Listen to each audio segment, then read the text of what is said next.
Hello there everybody and welcome back to Let's Play Mortal Kombat 2. So this time we're going to be going with Mr. Hollywood, Johnny Cage. So after Shang Tsung's tournament, he disappears and he follows Liu Kang into the Outworld. There he'll compete in the Twisted Tournament, which holds the balance of Earth's existence as well as a script for another blockbuster movie. Well, good for you, Johnny, good for you. Guessing the first Mortal Kombat movie was a success. Well, I hope your second Mortal Kombat movie goes a lot better than Mortal Kombat Annihilation, because, oh boy, that movie sucked. I think everybody can agree on that one. So, Johnny Cage does have a few new moves up his sleeves, like I already... Well, he doesn't wear a shirt, but you know what I mean. Like I already showed you, he has the Shadow Uppercut now, which, you know, good move for combos and whatnot, but I don't really find it that useful personally, so I just wanted to demonstrate it now so I could be done with it. He still has the Nut Punch, as I demonstrated earlier. Still has the Shadow Kick, and as you saw in the Reptile playthrough, it can sometimes turn red, which is pretty cool. And there's one fatality for you. Kind of basic. He just kind of grabs you, rips your torso off, and throws you to the ground. It's pretty bland and boring in my opinion, but it works.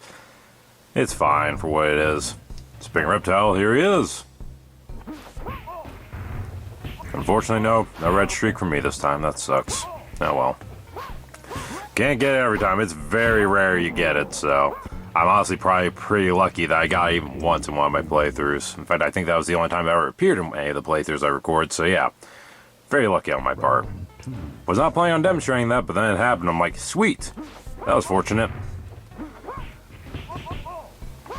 Alright. And trying to win with only kicks. So I can do the Babality. There we go. Get that out of the way. Well, one of them out of the way, I should say. Still gotta do that in Friendship twice, so yeah. Alright, on to Jackson Briggs. Bring it on, Jax. I have talked about this before, but I'm only going to talk about it now since we're actually playing as Johnny Cage one more time. This last time I want to bring this up. The Super Nintendo version of Johnny Cage is actually very unique in that he wears red instead of blue. In the arcade original, he wore blue, and for whatever reason, in the Super Nintendo version, they swapped the colors out. I don't know why, but my personal theory is because Nintendo wanted their main color red to be on Johnny instead of blue, which was Sega's main color, their main competitor at the time. That could be completely wrong, I don't know, but that's just why I've always theorized personally. Or maybe they wanted to be consistent with Mortal Kombat 1 and have them in red both games instead of, you know, suddenly switching them to blue. I don't know. It's not actually important to the playthrough, I just think it's very interesting to talk about and whatnot, so. Anyways, that was Jax for you. Still early on, so he's not the badass he usually is. Like, if you're playing him in the arcade version, it doesn't matter what difficulty you play him on, he's always a pain in the ass to beat. But when you're playing as him, my god, is he a badass. That's why I love Jax so much. Jax is awesome, seriously. Now we got my favorite character, Raiden. Here's another fun fact for you. Daniel Pesina played Johnny Cage and all the ninjas in the first two games. And his brother, Carlos Pesina, who still works for NetherRealm Studios to this day as far as I know, played Raiden in the first two games. Might have played him in MK4 as well, I'm not sure, but yeah. The brothers were both in this franchise, and I find that pretty cool. Personally. Damn it. Damn it, Raiden, come on. Come on. Work with me. I'm gonna spare you, so just work with me, pal. There we go. Here, have an autograph. To my best fan from Cage. I love that. That's so fitting of Johnny Cage, what can I say? Just goes to show what narcissist he is. But that's why I love him, you know, he's one of those narcissists that's just fun to laugh at, what can I say? Now we got my babe Kitana. Bring it on, babe, let's go. Oh, come on, don't uppercut me like that. Don't uppercut me like that, babe, come on. We can work it out. Oh, don't sweep kick me. And as I demonstrated there, if you're fighting a female character, you cannot do the nut punch on them. You can in the later games, when the early games are like, women don't have, you know, dicks, so it doesn't make sense. It's like, shouldn't it just be part of the gameplay, though? Kind of like, I am skipping ahead a bit here, but Mortal Kombat Deadly Alliance, and here's Kitana's Babality, by the way. Aw, she's so cute. And I find it interesting that MILEENA wears her mask in her babality, yet Kitana doesn't. That's very interesting. But, anyways, as I was going to say, in Mortal Kombat Deadly Alliance, Sonya Blade makes a comeback in that game. She has a move where she basically blows a kiss into your face and it blinds you. But one of the characters in that game, Kenshi, is blind, so if I recall correctly, that move flat out does not work on him, which makes it kind of annoying. Because, like, why isn't it not working? Like, it works on everybody else, so why is he in a special exception? Like, I get it, and from as far as storyline goes, he's blind, but forget that. You know, forget that and just let it work, seriously. But anyways, here we got Liu Kang, who goes down like a chump, and there's that glitch once again. I did not realize it demonstrated that twice now, but yep, there it is again. I just find it so interesting that you knocked them right through the wall there. So weird. Yeah, now we got Sub-Zero. Bring it on, Sub-Zero. Or should I say, younger brother of the original Sub-Zero, as we recently found out when I played through with Sub-Zero. So yeah, that was an interesting plot twist, wasn't it? Alright, come on, there we go. I also have to mention it too, Johnny Cage does have a fireball projectile that you can throw out.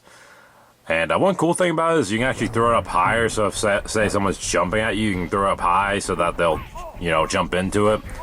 The only problem is I suck at pulling it off. I have no idea why, but I just could not pull it off once when I was practicing for Johnny, so eventually I decided, alright, he's demonstrated plenty of times in that other playthrough, so I'm just not going to bother showing it off, so sorry about that, guys. I wish I could show you that it can actually go up high and whatnot, but I could, for whatever reason, could not pull it off.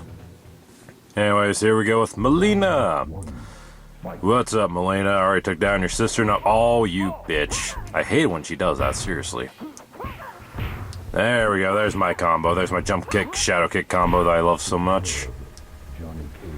I almost wonder if you can do like a jump kick into a shadow uppercut. That'd be interesting. I don't know if that's possible. I think I've seen some footage before of it being possible, the more I think about it. But again, I already demonstrated the shadow uppercut, and I'm not doing it again because it's just one of those moves I have a hard time pulling off for whatever reason. I don't know if it's because of the emulator, I don't know if it's because of the Super Nintendo, I don't know. And what the fuck? What the fuck? How did I punch her head off 3 times when there was nothing there? So now I gotta explain. If you guys remember Johnny Cage's fatality from the original MK where he just uppercuts your head off like that, only not with 3 heads, there's actually a glitch in the original arcade version that you could do. If you put in the fatality again really fast, you can actually knock out the opponent's head twice. So that's a little nod to that glitch in the original game, is that, you know, you can knock off multiple heads, and you can do it in here too if you hold a certain combination of buttons. I don't remember the combination. You guys would just have to look it up if you were interested to know. But yeah, you just hold down 2 certain buttons or something like that after putting in that fatality code, and then you'll punch off 3 heads instead of 2, so, or instead of 1, I should say, so, pretty cool. I'll demonstrate how it's done properly with just 1 head later, but don't you worry. You guys will see both versions. But first, torso rip. I'm pretty sure I talked about it in Reptile's playthrough too, but I do have to wonder if that's what Reptile does when he's invisible, because again, I believe the fatality is called Hidden Chop or something like that. Yet, it doesn't, since you don't see what he does, you don't know if he like chops them or just rips them off like that. I don't know. So, very interesting. And now we got Kung Lao, my other favorite character behind Raiden. And oh, that was not cool, man. That was not cool. Oh, come on. I had him there. Ooh, there we go. Yeah, how'd you like that? Finish it with a punch to the junk. Alright. Let's see if we can get him here. I think I'm gonna pull a friendship off on him, so yeah. Ooh, nice try, pal, but I got you. Oh, damn it. Ruined my flawless, man. Well, I got to the edge of the screen this time. Just because last time the photo blocked Cage, so there we go. Now he's not blocked, and that's kind of weird now that I think about it, you know. He pulls out You know, he just randomly pulls out a picture and autographs it. He has his sunglasses on. Then it floats up to the screen, and all of a sudden his sunglasses are gone, and he puts them back on. Like, what happened? How did he get his sunglasses on to begin with? They just magically appeared on his face. What the fuck? I'm thinking too far into this, I know, but seriously, that is weird. You could always just not have him wear the sunglasses for that friendship, you know? That's not a bad idea. But I guess they didn't think about that or whatever. No, it matters, though. Also, I gotta mention real quick, too, this is the last game where Johnny Cage would be competing without his sunglasses. Because after this, he would always wear his sunglasses in every appearance and never take them off, ever. Even during fatalities, you know, where his head comes off, those sunglasses always stay on his head, no matter what game you're playing. Why? I don't know. Personally, I always preferred, you know, him, you know, do like this, you know, do a fatality, there we go, and then he puts the sunglasses on. I always prefer it that way, rather than just having him wear them the entire time, but for whatever reason, they decided not to, you know, continue with that. And that's how the fatality normally looks when we don't do that special combination of buttons I told you about. So, yeah, it's basically just the same as the MK1 fatality, just, you know, same but new in a way, I guess you could say. Come on, BARAKA. Or SHANG, work with me. Damn it. Not very good at pulling off that jump kick, shadow kick combo, am I? Like, sometimes I get it, sometimes I don't. Kind of the luck of the draw, I guess. Round 2. Fight. Bring on, motherfucker. Oh, damn it. I hate when he chooses Liu Kang, because then it's really hard to jump kick Liu Kang. At least on this difficulty, I found when you get up here. Ah, bastard. There we go. Alright, come on. Alright, now we're in business. Now we got this going. Bam. Oh, missed him. Shit. Oh, fuck. Why did I jump up? I don't know. Fuck me. Oh, shit. Never noticed the moon and the mountain in the background. That's interesting. Round 3. Fight. It's like when you're playing this game, you never notice the background too much, do you? But now that I'm just watching the footage, I'm like, oh, that's some really cool details in the background. I like that. That's cool looking. I love the stage's aesthetic too. I love the blues and whatnot. It looks great. I love it. Damn it. I was trying to get him to jump into my jump kick, but it didn't work. There we go. That one works. What the? Come on. There we go. Off with your torso, motherfucker. Didn't feel like knocking him into the bed. Sorry. Alright. On to Kintaro.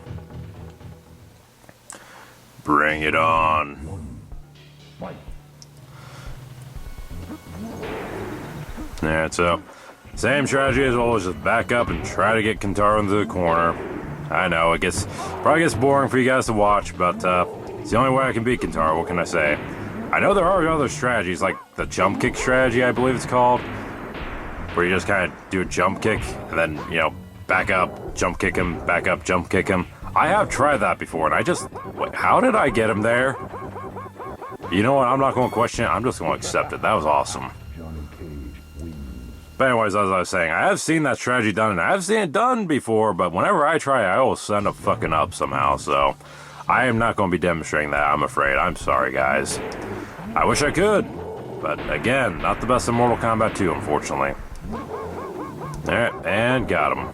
That wasn't too bad. That wasn't too bad at all. One of those rare times I get him in 2 rounds rather than 3, so that's always a plus. Alright. Moving on.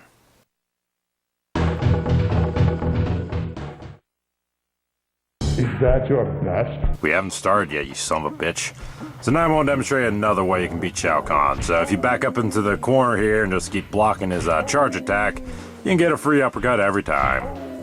Pretty awesome if I say so myself. In fact, this might even be easier and safer than the uppercut strategy I usually do. One warning though, if he doesn't do a shoulder charge, you're kind of fucked. You will die, mortal. Oh, we'll see about that, Shao Kahn. We'll see about that. So, I just wanted to demonstrate that once. I'm not going to do it again, just because I generally find I don't get lucky with that twice in a row. Usually. Sometimes I do, sometimes I don't, but, oh, come on. There we go. So, that's just another way you can beat Shao Kahn if you're having trouble with him. If the uppercut strategy is just not doing it for you, try that instead. It might work pretty good for you. So anyways, that's Johnny Cage for you. Let's check out his ending as soon as Kahn's done yelling through the stages.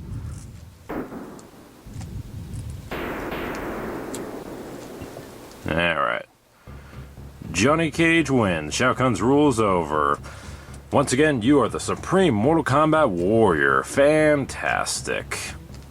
Fantastic. After disappearing from the set of his latest movie, Cage finally resurfaces. He used all his knowledge and experiences as a fighter to end the Outworld menace. Now, hailed as a true hero, Cage receives the respect he rightfully deserves. He also gets his inspiration for the sequel to his blockbuster movie Mortal Kombat. MK2 is released and quickly becomes the greatest motion picture event of all time. Cage realizes that MK3 is inevitable. Though, spoiler alert, he's not going to be in MK3, and I'm not sure if I'm going to be LPing MK3, but I will at least talk about it. I will at least do a Night Yoshi Talks about Mortal Kombat 3, and we'll discuss why he's not in that game there. But anyways, folks, that's going to do it for me, so thank you all for watching, and I'll see you all next time. Later.